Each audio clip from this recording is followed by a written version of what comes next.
Bienvenue sur ma chaîne. Lionel Messi pourrait envisager de suivre les traces de Neymar en effectuant un retour à ses racines au sein de son club formateur, Newell's Old Boys, après son expérience en MLS. De son côté, Neymar a également retrouvé son pays d'origine, le Brésil, pour revêtir à nouveau les couleurs de son club d'enfance, Santos, suite à une période tumultueuse en Arabie Saoudite avec Al Hilal. Avant de continuer, prends le temps de souscrire et appuyer sur la touche de notification pour les futures vidéos. L'attaquant s'efforce de retrouver son état de forme et sa condition physique au sein du club de Santos, après une période entachée de blessures au Moyen-Orient. Il vient d'être sélectionné dans l'effectif du Brésil pour les prochains matchs de qualification à la Coupe du Monde face à la Colombie et à l'Argentine. Le président de Santos, Marcelo Teixeira, a déjà exprimé son souhait que Neymar demeure au sein du club jusqu'à la conclusion de la Coupe du Monde 2026. On considère désormais que Messi pourrait emboîter le pas à Neymar en rentrant dans son pays natal pour une ultime phase de sa carrière avant de tirer sa révérence. L'ancien milieu de terrain de Chelsea et d'Arsenal, Emmanuel Petit, émet l'hypothèse que Messi pourrait être attiré par un retour en Argentine, où tout a débuté pour lui avec les Newell's Old Boys. En revanche, il prévoit que l'autre icône du football, Cristiano Ronaldo, demeurera en Arabie Saoudite auprès d'Al Nassr. Le contrat en vigueur de Messi avec l'Inter Miami s'étend jusqu'à la conclusion de la saison 2025 de la MLS, avec une clause optionnelle pour l'année 2024. En attendant, l'Inter Miami reprendra du service ce jeudi pour le match retour de leur affrontement en CONCACAF Champions Cup contre Cavaliers, bien qu'il demeure incertain de savoir si Messi participera, ayant déjà manqué plusieurs rencontres récentes en raison de préoccupations relatives à sa condition physique. L'ancienne star de Leeds United, en revanche, a montré une excellente forme lors de la victoire du FC Barcelone 3-1 sur Benfica, leur permettant de se qualifier pour les quarts de finale de la Ligue des Champions mardi.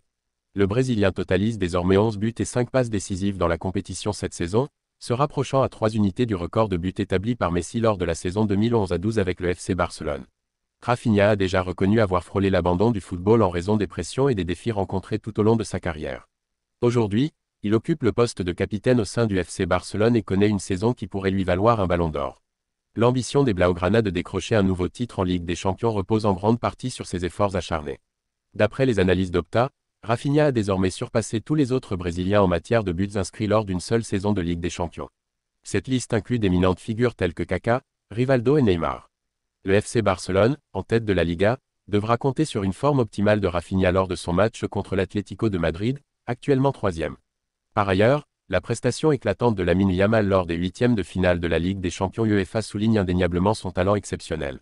La jeune prodige de 17 ans du FC Barcelone a engendré des parallèles avec Lionel Messi, une notion que l'Argentin a d'ailleurs lui-même validée.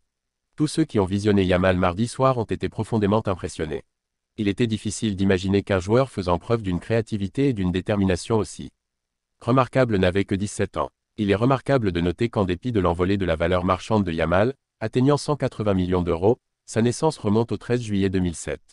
L'observation du joueur évoque inéluctablement des souvenirs de Messi, non seulement en raison de leur provenance commune du prestigieux centre de formation de la Masia à Barcelone et de leur occupation du même poste d'ailier droit, mais également grâce à l'intelligence de jeu et au contrôle du ballon remarquable de Yamal. Sa capacité à évoluer avec aisance entre les défenseurs, sans recourir à des artifices superflus et souvent comparée à celle du mythique argentin, rendant ainsi chaque instant fascinant à contempler. Bien que Yamal n'ait pas encore atteint le sommet de la qualité de Messi, il surpasse déjà les débuts de la carrière professionnelle de ce dernier. Au cours de sa seconde saison professionnelle, Yamal a enregistré 12 réalisations et 17 passes décisives, des statistiques remarquables pour un joueur, indépendamment de son âge. Merci d'avoir regardé cette vidéo et je vous prie de laisser vos commentaires.